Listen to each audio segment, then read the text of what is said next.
Ladies, thank you so much for letting me come in and sit with you. I'm very excited. As you know, the theater fans love Gilded Age, and they love you too.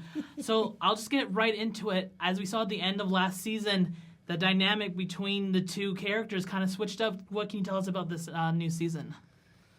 It's just pretty fun. Pretty fun stuff being upended. I keep saying it's not great for Agnes, but it's great for Christine because it offers so many opportunities for raised eyebrows and pursed lips and attitude. Tug of war. Attitude for days. I mean, how dare she assume my position? She's not skilled at it. She has no idea how to run a household. So, it's wonderful to see a character who thinks as highly of herself as Agnes does, have to eat some humble pie. It's always a delicious trajectory.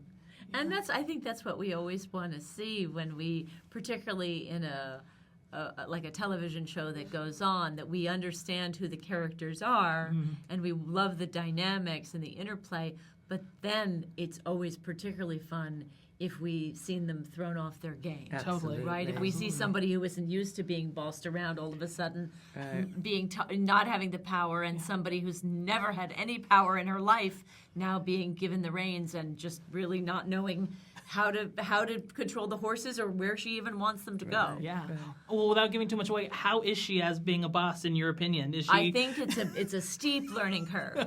I think it's a steep learning curve, but she is determined, and her heart is in the right place, even if she doesn't have a lot of ideas about how to do it, and her experience at being in charge of anybody, even herself, is very minimal. You have to risk, in order to be the boss, you have to risk not being liked. Yes. And Ada likes being liked. She works very hard at being sympathetic, and she's the one that the staff likes, and Agnes is, the boss bitch. But it takes an act of bravery to be the boss. Absolutely. I'm always fascinated to ask performers like yourself. Obviously, you do a show like this, and then you leave, and then you come back to it with a series like this. Is it easy to find that character again? What helps you lock into that character when you've had that time away from it, and you're obviously doing other characters in the meantime?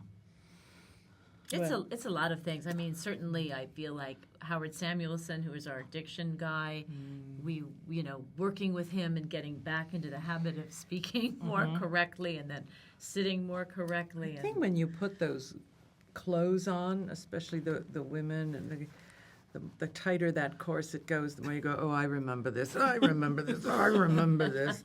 And suddenly you're sitting differently, you're standing differently, and also I have to say, the longer a series runs, the easier it is to slip back into it. I would say that the biggest challenge was the first season, where we were all like, and the first few scenes and the first episode the or two. First few episodes. In fact, I've often said I'd love to just redo the entire first season, given what I know and the ease that I have with Agnes now. I wish I could redo at least the first 6 episodes. Yeah. But we were thrown into it, and it was also COVID, so we had a lot of challenges with creating the first season. Absolutely. Obviously, especially here at Playboy, we love when we see Broadway stars making cameos and such like that. What is it about the Gilded Age do you think so many theater actors love to come to this show? And I know a lot of them are like, oh, if there's any show I could join, like I'd love just to do like a 2-episode arc on Gilded Age. What is it about the show do you think attracts so many theater Well, Broadways? we're here in New York. That's a very big thing. It's a big thing. And getting to create a character that, I think, theater actors, usually they have training. We have classical training. We've done Shakespeare or classical plays, and we want to use those chops. I mean, one of the things that I love most about playing Agnes is I feel like I've used a lot of the training that I had at Juilliard, and the speech and the etiquette and all, and I think actors are attracted to playing characters. And particularly American actors, maybe we get to do classical roles, in the regions or even in New York, but to get to do it on film is Yeah. not something that comes our way often. And so if you are a stage actor and you, as Christine says, you have that training and you have that facility with language that is not just about, Yeah, it's not contemporary. right? Like absolutely. accessing not just, emotion, but facility with language. It's a natural fit for Julian Fellow's work and Yeah. people who are coming from the It's stage. really fun, really fun. Well, so we're talking about theater. Let's talk about. Tell me, this season on Broadway, Tonys are just a couple of weeks away. What have you seen? What has really stuck out for you this season on Broadway, if you've been able to see anything this season?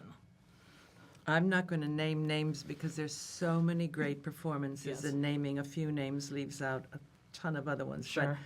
But there is work being done now that is jaw-dropping in its virtuosity and stamina and bravura and bravery. It's a season for actors showing off what they can do. Sure. I will name some names. Please do. Cola Scola, Marjorie McDonald, Sarah Snook. I mean, these were some just incredible performances for incredible. the ages. Yeah. Absolutely. Yeah. Absolutely.